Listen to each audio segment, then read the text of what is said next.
YouTube viewers அனைவருக்கும் சலாம் வலைக்கும். சூப்பர் ஸ்டார் தலைவர் கேமியோ ரோல் பண்ணியிருக்க லால் சலாம் படத்தோட ரிவ்யூ தான் இன்றைக்கி நம்ம பார்க்க போகிறோம்.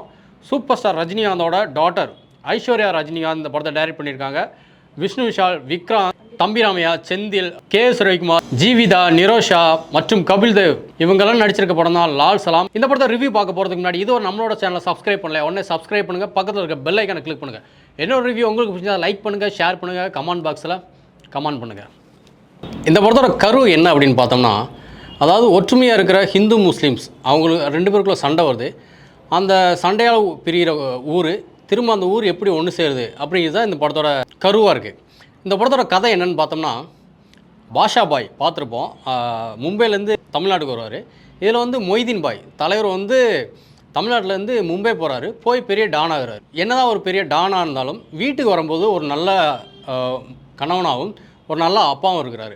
ஸோ தலைவரோட பையனை வந்து விக்ராந்த் நடிச்சிருக்காரு. அவர் வந்து ஒரு கிரிக்கெட்டில் ஒரு பெரிய பவுலராக இருக்கார். அதாவது இந்தியாவுக்கு ஆட போகிறாரு அப்படிங்கிற ஒரு லட்சியத்தோடு இருக்கிறாரு. அதுதான் வந்து தலைவரோட லட்சியமாக இருக்குது. அதாவது பையனோட ஆசை தான் அப்பாவோட ஆசை, அப்பாவோட ஆசை தான் பையனோட ஆசை. ஸோ இவங்க மொத்த குடும்பத்தோட ஆசையுமே பையன் வந்து இந்தியாவுக்காக விளாடணும் அப்படின்னு ஒரு கனவோடு வாழ்கிறாங்க.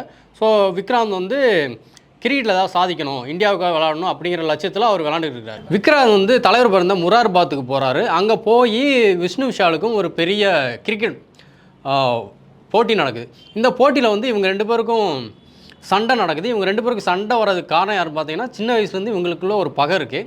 அது நீங்கள் படம் பார்க்கும்போது தெரியும். அதை தாண்டி இந்த படத்தில் வந்து அரசியலும் சூதாட்டமும் சேர்ந்து இவங்க ரெண்டு பேரோட சண்டையை மூட்டி விட்டு அதில் குளிர்காயிறாங்க. அது மூலமாக அந்த ஊர் முஸ்லீமும் ஹிந்துக்களும் அண்ணன் தம்பியாக பழகிற ரெண்டு பேரும் வெட்டிக்கிட்டு குத்திக்கிட்டு சாகுறாங்க. கடைசியில் இவங்க ரெண்டு பேரும் ஒன்று சேர்ந்தாங்களே இல்லையா, தலைவர் இதில் என்ன ரோல் ப்ளே பண்ணுறாரு, அவர் தான் இந்த கதையை வந்து அவர் தான் வந்து இந்த ஊரை சேர்க்குறாரா இல்லையா அப்படிங்கிறத அந்த மொத்த படத்தோட கதையாக இருக்குது. இந்த படம் முக்கியமாக பேசக்கூடிய விஷயம் என்னென்னு பார்த்தீங்கன்னா, கிரிக்கெட் கிடையாது. கிரிக்கெட்டை தாண்டி மதம். இங்கே வந்து ஒவ்வொருத்தருக்கும் ஒவ்வொரு விருப்பம் இருக்கும். அதை வந்து இன்னொருத்தவங்க தலையிட முடியாது. ஸோ என்னுடைய கடவுள் மேலே எனக்கு நம்பிக்கை இருக்குது, உன்னோட கடவுள் மேலே உனக்கு நம்பிக்கை இருக்குது. உன் கடவுள் நான் திட்ட மாட்டேன், என் கடவுள் நீ திட்டக்கூடாது. நாங்கள் ரெண்டு பேரும் ஃப்ரெண்ட்ஸ். தலைவர் இந்த படத்தில் ஒரு டயலாக் சொல்லுவார், போகிற வழி வேறு வேறையாக இருந்தாலும் போய் சேர்கிற இடம் ஒன்று அப்படிங்கிற. அதாவது நம்ம என்ன மதம் கும்பிட்டாலும் போய் அடையிற இடம் ஒரே இடம் தான் இருக்குது அப்படிங்கிற மாதிரி ஒரு விஷயத்த சொல்லுவார். ஸோ இந்த படமும் அந்த தத்துவத்தை தான் சொல்லுது. இந்த படத்தில் தலைவரை பற்றி தான் ஃபஸ்ட்டு சொல்லணும். தலைவர் வந்து கெஸ்ட் ரோல் பண்ணியிருந்தாலும் வந்து பின்னி எடுத்திருக்காரு. ஒரு பாஷா படம் பார்த்துருப்போம், பட் இதில் வந்து ஒரு பாஷா ஒரு 50% பாஷா வந்து 50% ஒரு நல்ல அப்பா. ஒரு வீட்டில் வந்து ஒரு சுட்டி குழந்தைய ஒரு ஒரு ஒரு 70 வயசில் ஒரு அப்பா எப்படி இருப்பார், பேர பசங்களோட விளாண்டுக்கிட்டு, பசங்க கூட விளாண்டுக்கிட்டு, ஒய்ஃப் கூட விளாண்டுக்கிட்டு. ஸோ அந்த மாதிரி ஒரு அழகான ஒரு அப்பாவை இந்த படத்தில் நடிச்சிருக்காரு. அதை தாண்டி வெளியே பார்த்தீங்கன்னா மொய்தீன் பாய் அப்படின்னா மும்பையே நடுங்குது. இதில் ஒரு டயலாக் வரும், வெள்ளை வெட்டி கட்டிக்கிட்டு குள்ளா வச்சுக்கிட்டு அமைதியாக திரிகிற மொய்தீன் பாய் தானே உனக்கு தெரியும், பாம்பேல பாயை வேறடா அப்படிங்கும்போது தேட்டர் கிளாப்ஸ் அள்ளுது. ஸோ அப்படிப்பட்ட ஒரு வெயிட்டான ரோல் தலைவர் பண்ணியிருக்கிறாரு. தலைவர் சொல்லக்கூடிய ஒவ்வொரு வசனமும் ஒருவேளை வேறு ஏதாவது ஹீரோ பண்ணியிருந்தாங்கன்னா இந்த படம் ஒரு கான்ட்ரவர்சியான ஒரு படமாக மாறிக்க வாய்ப்பு இருக்குது. ஏன்னா தலைவர் சொல்லக்கூடிய வசனங்கள் பயங்கரமாக இருக்கும். ராமர் மசூதி இடித்ததை பற்றி பேசுகிறாங்க. ஏன்னா இந்த படம் 1993 நடக்குது. அதனால் அந்த பாபர் மசூதி பிரச்சனை பற்றி பேசுகிறாங்க, ஹிந்து முஸ்லீம் பிரச்சனை பற்றி பேசுகிறாங்க. ஸோ இந்த மாதிரி விஷயங்களெல்லாம் பேசுகிறாங்க.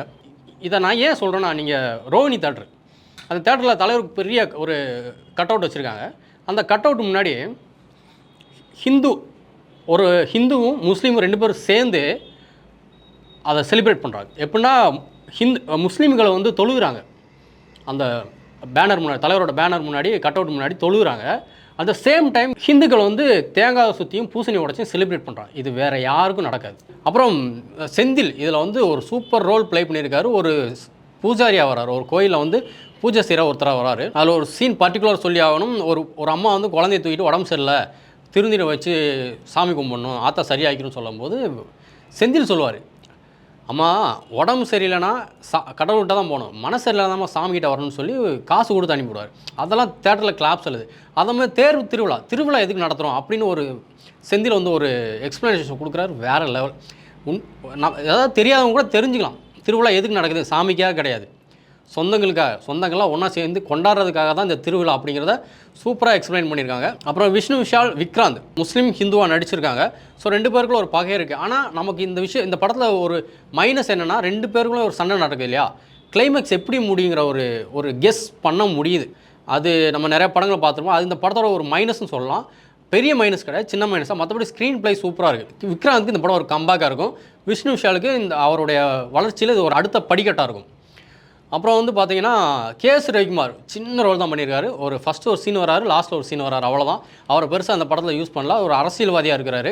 இந்த படத்தில் வந்து ஊருக்குள்ளே கலவரத்தை ஏற்படுத்தி அந்த ஊரில் வந்து தன்னோட ஆட்சியை பிடிக்கணும் அப்படின்னு ஆசைப்படுற ஒரு அரசியல்வாதியாக இருக்கிறாரு. ஆனால் தம்பி ரம்யா வேற லெவல். இந்த படத்தில் அப்படியே ஆக்டிங்கை வந்து பிரித்து எடுத்துருக்காரு. அதாவது ஸ்டார்டிங்லேருந்து அமைதியாக, அதாவது ஊரில் எந்த பிரச்சனை நடந்தாலும் இல்லைடா விடுங்கடா, இது அப்படி இல்லடா, இது இப்படி இல்லடான்னு. அதாவது ஊரில் ஒரு பெரிய மனுஷன் ஒருத்தர் இருப்பார். அதாவது அவர் சண்டை போட மாட்டார், யாரும் வம்புத்து போக மாட்டார். ஆனால் அவர் சொன்னால் அந்த ஊர் கேட்கும். அவர் ரவுடி கிடையாது, பொறுக்கி கிடையாது, ஆனால் அவர் நல்லவர். அப்படிப்பட்ட ஒரு ரோலை இவர் ப்ளே பண்ணியிருக்காரு. அதாவது அவர் சொன்னால் அந்த ஊரில் எல்லாம் கேட்குறாங்க. அது மூலம் கிளைமேக்ஸில் ஒரு விஷயம் நடக்கும். அதில் அவரோட பர்ஃபார்மன்ஸ் வேறு லெவலில் இருக்கும். ஓகே, ஐஸ்வர்யா ரஜினிகாந்த். ஃபஸ்ட்டு அவங்களுடைய முந்தைய 2 படங்கள் பார்த்துருப்போம். இது யூத்ஃபுல்லாக கலர்ஃபுல்லாக இருக்கும். ஆனால் இந்த படம் மெச்சூரிட்டி தெரியுது. அவங்களுடைய ஸ்க்ரீன் ப்ளேயில், அவங்களுடைய டயலாக்ஸில், அவங்களுடைய ஸ்டோரியில் மெச்சூர் தெரியுது.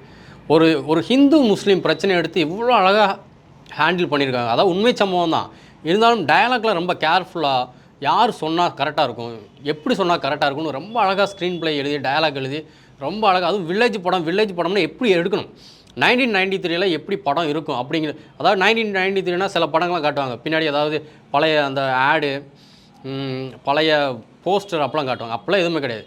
ஒரு கிராமத்தில், நம்ம பழைய கிராமம் இப்போவும் ஒரு ரொம்ப ரொம்ப தள்ளி இருக்கிற ஒரு கிராமத்தில் போனீங்கன்னா போஸ்டர்லாம் எதுவுமே இருக்காது. ஆனால் அந்த ஊரோட பஸ் ஸ்டாண்டுன்னு சொல்லுவோம் இல்லையா, ஊரோட என்ட்ரன்ஸு அதுவாக தான் இருக்கும். அந்த இடத்துல ஒரு ராமராஜனோட ரசிகர் மன்ற கட் அவுட் மட்டும் ஒன்று இருக்குது.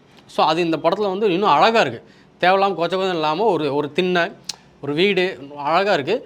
அப்புறம் சாங்ஸ் ஏஆர் ரஹ்மான் பிரித்து எடுத்திருக்காரு.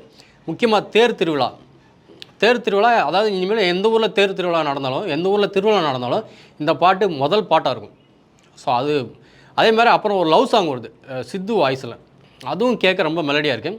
அப்புறம் தலைவரோட mass song, Lal Salaam song.